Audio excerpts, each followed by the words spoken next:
Assalamualaikum warahmatullahi wabarakatuh. Salam sejahtera untuk kita semua. Perkenalkan, nama saya Ati Purnama dengan NIM 11021900103. Saya dari kelas 6F Akuntansi Manajemen, jurusan Akuntansi, Fakultas Ekonomi dan Bisnis. Kali ini saya akan memaparkan sedikit jurnal yang sudah saya review. Tugas dari Bapak Dr. Ade Manggala Hardianto, SEM AKT, dengan mata kuliah Corporate Governance yang berjudul Memodelkan Efek Pandemi COVID-19 pada Disiplin Kekerasan Terhadap Anak-anak. Nah, pertama-tama saya akan menjelaskan dulu abstrak dari jurnal tersebut, yaitu latar belakangnya ada pandemi COVID-19 dapat meningkatkan kekerasan terhadap anak di rumah. Namun, mengumpulkan data empiris tentang kekerasan merupakan tantangan karena masalah etika, keamanan, dan kualitas data. Ada juga objektif, berisi studi ini memperkirakan efek antisipasi COVID-19 pada disiplin kekerasan di rumah menggunakan model regresi prediktif multivariabel. Ada juga pesertanya itu dari anak-anak yang berusia 1-14 tahun dan anggota rumah tangga dari multiple indicator cluster surveys yang dilakukan di Nigeria dan Suriname sebelum pandemi COVID-19 dimasukkan. Untuk metodenya, metode konseptual tentang bagaimana pandemi COVID-19 dapat memengaruhi faktor risiko disiplin kekerasan dikembangkan. Model linear multivariabel spesifik negara digunakan untuk memperkirakan hubungan antara variabel terpilih dari MICS dan skor disiplin kekerasan yang menangkap kombinasi rata-rata metode disiplin kekerasan yang digunakan di rumah. Tinjauan literatur menginformasikan pengembangan asumsi kuantitatif tentang bagaimana COVID-19 akan berdampak pada variabel yang dipilih di bawah skenario pandemi pembatasan tinggi, perkiraan kondisi yang diharapkan selama periode tindakan respons yang intens, dan skenario pembatasan yang lebih rendah dengan pelonggaran pembatasan COVID-19 tetapi dengan dampak ekonomi yang berkelanjutan. Asumsi ini digunakan untuk memperkirakan perubahan skor disiplin kekerasan. Nah, yang terakhir ada hasil.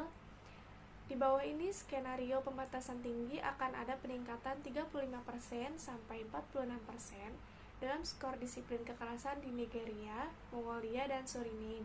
Dan di bawah skenario pembatasan yang lebih rendah akan ada peningkatan antara 4% sampai 6% dalam disiplin kekerasan skor di negara-negara ini. Kesimpulannya, pembuat kebijakan perlu merencanakan peningkatan disiplin kekerasan selama gelombang penguncian berturut-turut. Selanjutnya kita masuk ke pembahasan. Disiplin kekerasan oleh orang tua dan pengasuh lainnya di rumah adalah salah satu bentuk kekerasan terhadap anak. Sekitar setengah dari anak-anak di dunia di bawah usia 15 tahun mengalami hukuman fisik dan kira-kira 3 dari 4 anak yang berusia 2-4 tahun terkena agresi psikologis dan hukuman fisik secara teratur. Disiplin kekerasan didefinisikan sebagai hukuman fisik atau agresi psikologis termasuk memukul atau memaksa anak secara fisik untuk melakukan sesuatu, seperti penggunaan rasa bersalah, penghinaan, penarikan cinta, atau manipulasi emosional untuk mengendalikan anak. Penggunaan disiplin kekerasan bervariasi di setiap negara, dan mungkin merupakan perilaku normatif dan berasal dari perasaan stres, frustasi, dan kurangnya kontrol diri. Disiplin kekerasan dalam segala bentuknya dan terlepas dari alasan yang memotivasi penggunaannya merupakan pelanggaran mendasar terhadap hak-hak anak. Pada saat penulisan Oktober 2020, data tingkat populasi tentang pengalaman kekerasan anak selama pandemi COVID-19 tidak ada atau sangat terbatas. Upaya penelitian ini berfokus pada evaluasi dampak pandemi pada pelaporan kasus kekerasan dengan mengandalkan data administrasi. Pengumpulan data dari anak-anak tentang pengalaman kekerasan mereka selama pandemi saat ini tidak direkomendasikan dalam sebagian besar keadaan karena masalah etika, keamanan, dan metodologis. Pembuatan kebijakan dan penyedia layanan kekurangan bukti kuat tentang bagaimana langkah-langkah respon COVID-19 dan dampak sosial ekonomi dari krisis saat ini dapat memengaruhi tingkat kekerasan terhadap anak. Analisis sebelumnya dari multiple indicator cluster surveys atau MICS, salah satu dari sedikit sumber data kekerasan terhadap anak yang representatif secara nasional dan dapat dibandingkan secara internasional, menunjukkan bahwa di 86 negara rata-rata 74% anak berusia 1-14 tahun mengalami beberapa bentuk fisik, hukuman, atau agresi psikologis dalam sebulan terakhir, mulai dari 36% di Kuba hingga 94% di Ghana. Penelitian ini dilatar belakangi oleh kekhawatiran bahwa pandemi COVID-19 berpotensi meningkatkan risiko anak mengalami kekerasan. Pandemi telah menyebabkan terganggunya sistem perlindungan anak formal dan informal yang bertanggung jawab untuk mengidentifikasi dan menanggapi kasus-kasus kekerasan, dan memperburuk banyak faktor risiko yang diketahui untuk kekerasan terhadap anak di dalam rumah tangga. Kemiskinan, kesenjangan sosial ekonomi, ketidakamanan ekonomi, dan pengangguran mengganggu kesehatan mental pengasuh dan kemampuan mereka untuk mengasuh anak, meningkatkan risiko penganiayaan anak. Kekerasan pasangan intim, ketegangan dan dalam keluarga, kesehatan mental yang buruk, dan penggunaan alkohol juga dikaitkan dengan peningkatan risiko pelecehan anak dan disiplin kekerasan. Selanjutnya, status psikologis pengasuh dan kesejahteraan subjektif dapat memengaruhi hubungan mereka dengan anak-anak, dan oleh karena itu metode disiplin mereka. Makalah ini memiliki 3 tujuan, yaitu yang pertama, untuk menyajikan hasil analisis multivariabel faktor risiko disiplin kekerasan menggunakan data MICS untuk Nigeria, Mongolia, dan Suriname. Yang kedua, mengusulkan kerangka kerja tentang bagaimana pandemi COVID-19 dapat mempengaruhi faktor risiko disiplin kekerasan. Dan yang terakhir, untuk memperkirakan melalui pendekatan pemodelan bagaimana tingkat keparahannya. Selanjutnya ada metode. Kami mengikuti 4 langkah. Pertama, kami mengembangkan kerangka konseptual yang menguraikan faktor risiko tingkat rumah tangga dan anak yang dipilih untuk disiplin kekerasan, dan menggambarkan aspek pandemi apa yang mungkin secara langsung atau tidak langsung memengaruhi faktor tersebut, dan oleh karena itu pengalaman kekerasan anak-anak di rumah.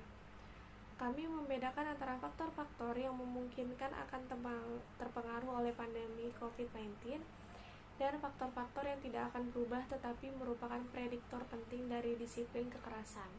Kami menyempurnakan kerangka kerja kami dengan memetakan faktor risiko ini terhadap variabel yang tersedia di MICS untuk 3 negara studi kasus yang menawarkan data yang sebanding, yaitu Nigeria tahun 2016, Mongolia tahun 2018, dan Suriname tahun 2018.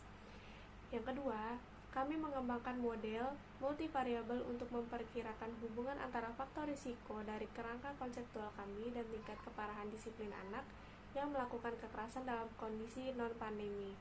Nah, yang ketiga, kami merumuskan asumsi untuk mengukur dampak pandemi COVID-19 pada faktor-faktor risiko di bawah skenario pandemi, pembatasan lebih tinggi, dan pembatasan lebih rendah. Nah, untuk yang terakhir, dengan menggunakan persamaan regresi dari 2 langkah, kami memperkirakan perubahan yang diprediksi dalam tingkat keparahan disiplin anak yang melakukan kekerasan di bawah 2 skenario pandemi. Nah, di sini ada kerangka konseptual.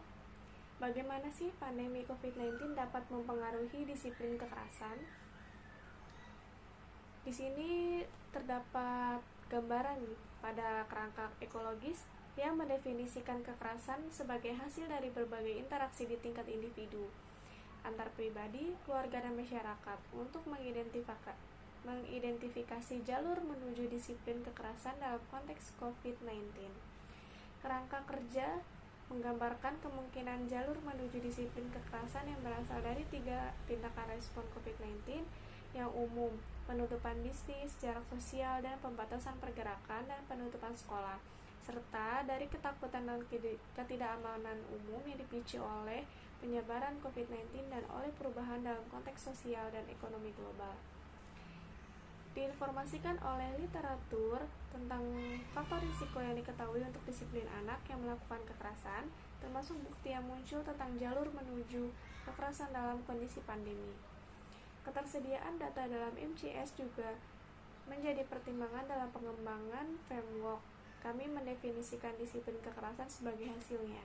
Faktor risiko yang memungkinkan akan terpengaruh oleh pandemi COVID-19 muncul dengan warna biru, Sedangkan faktor lain yang terkait dengan disiplin kekerasan dalam literatur, tapi yang kami asumsikan tidak akan terpengaruh oleh COVID-19 muncul dalam warna abu-abu.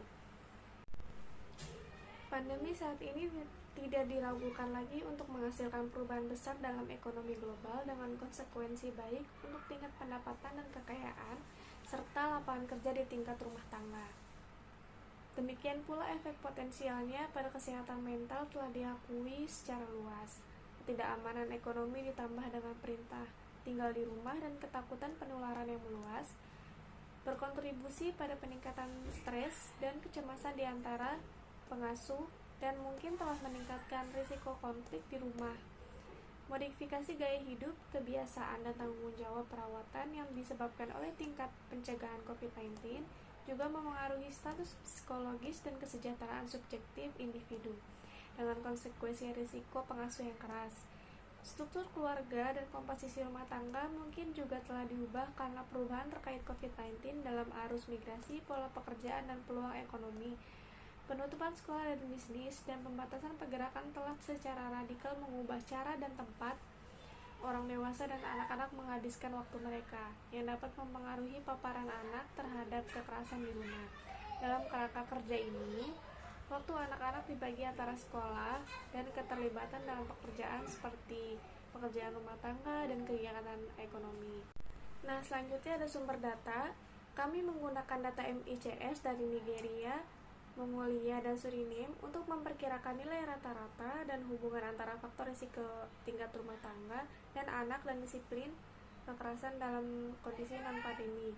Negara-negara ini dipilih karena set data MICS masing-masing mencakup semua variabel yang menarik.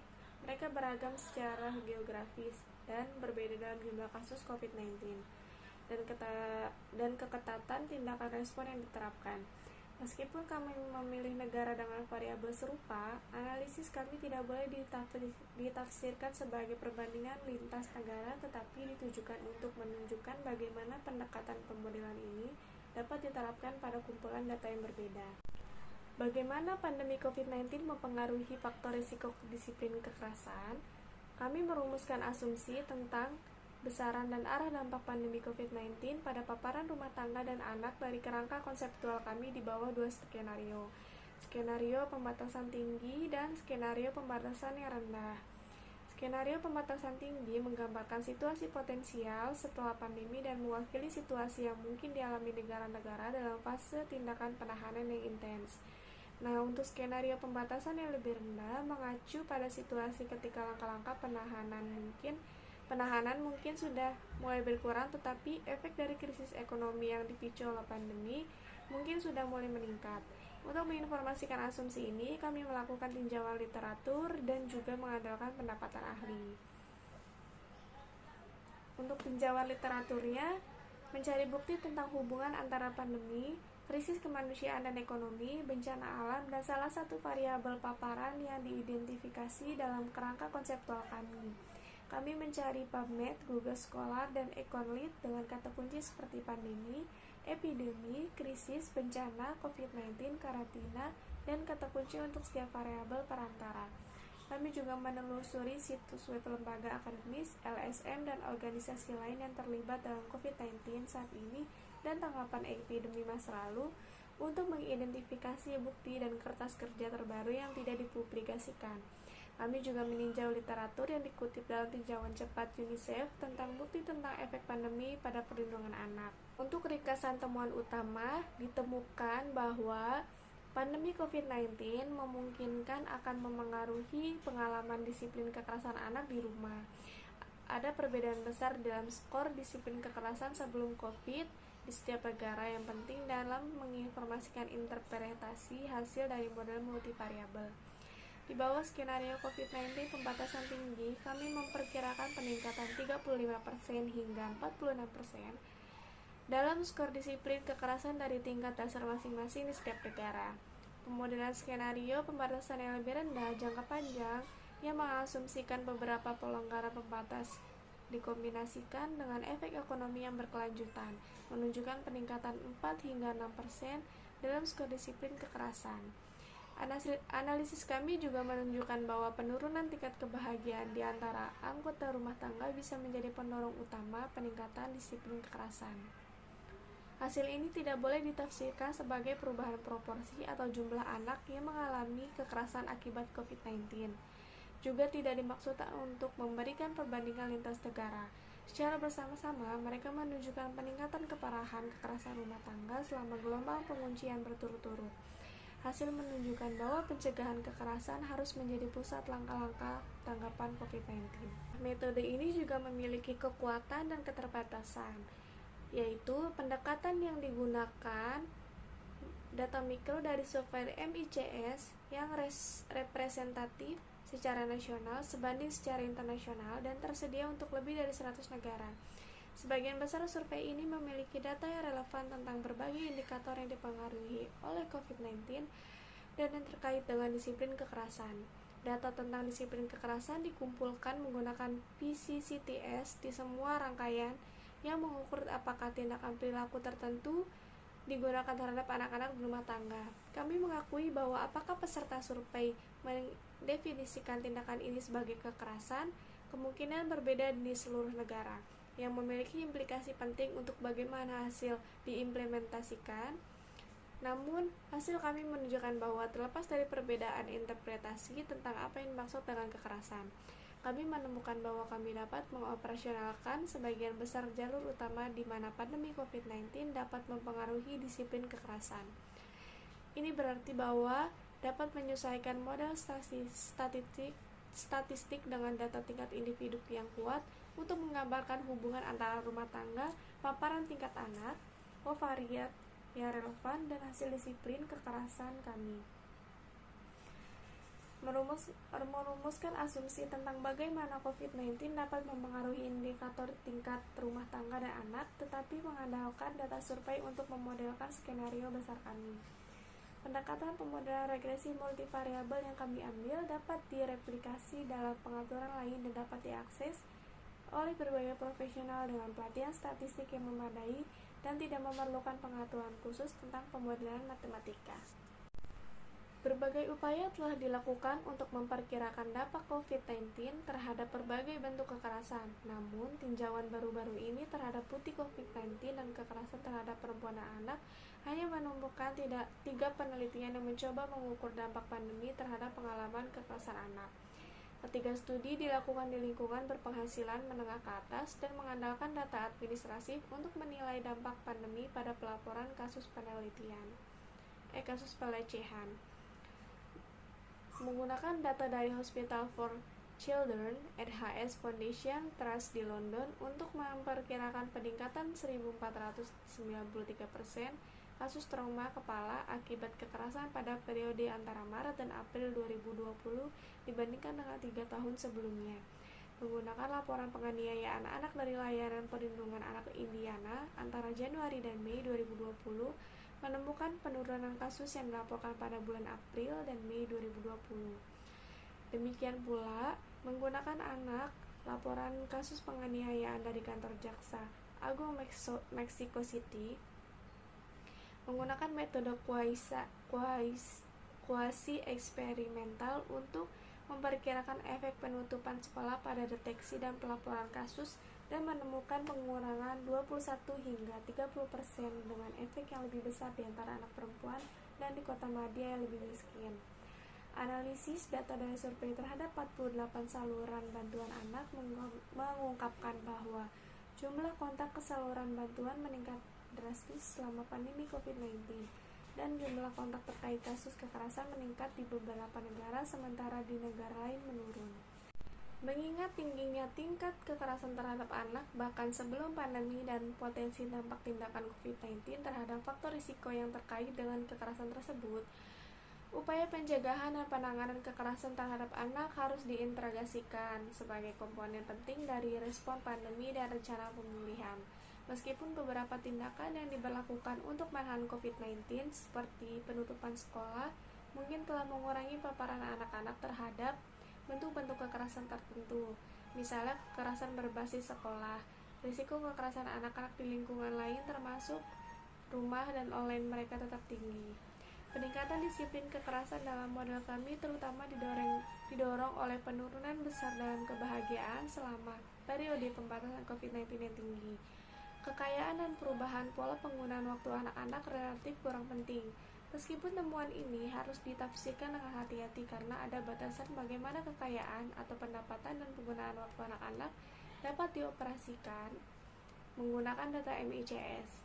Temuan penting ini mendukung prioritas dukungan kesehatan mental untuk pengasuh dan keluarga sebagai cara ampuh untuk mengurangi dampak pandemi dan mengurangi paparan anak-anak terhadap kekerasan di rumah. Menyadari bahwa masa-masa sulit juga dapat memberikan jendela kesempatan untuk membina hubungan yang lebih kuat dalam keluarga. Langkah-langkah untuk mengatasi kebutuhan mendesak keluarga termasuk cuti sakit berbayar untuk mengasuh dan program pemberian makan anak, serta kebijakan perlindungan sosial jangka panjang yang mengurangi kesenjangan sosial sama-sama mendasar bagi respon pandemi. Nah, yang terakhir itu terdapat kesimpulan. Kesimpulannya adalah kekerasan dalam segala bentuknya merupakan pelanggaran berat terhadap hak anak atas kehidupan yang aman dan sehat. Dengan tidak adanya data tingkat populasi yang kuat tentang kekerasan selama COVID-19, pemerintah dan lembaga lain perlu mengandalkan sumber bukti alternatif untuk merumuskan upaya pencegahan dan tanggapan mereka. Untuk membantu menginformasikan kebijakan, kami mengeksplorasi kemungkinan dan batasan penggunaan pendekatan pemodelan regresi prediktif multivariabel untuk mengukur perubahan dalam disiplin kekerasan di bawah usia skenario pandemi yang berbeda. Kami menyediakan kumpulan data nasional yang kuat dan data tentang dampak COVID-19. Kerangka kerja ini dapat diadaptasi untuk digunakan dengan kumpulan data lain di negara lain dan asumsi diperbarui saat data baru tentang dampak COVID-19 tersedia. Pemerintah harus merencanakan peningkatan substansi dalam disiplin kekerasan di bawah gelombang pembatasan lockdown secara berturut-turut. Ya, itu dia teman-teman sedikit pemaparan jurnal yang sudah saya review. Terima kasih ya sudah menonton video ini. Semoga bermanfaat untuk kita semua. Jangan lupa like, comment, and subscribe. Tunggu video saya selanjutnya ya. Bye-bye.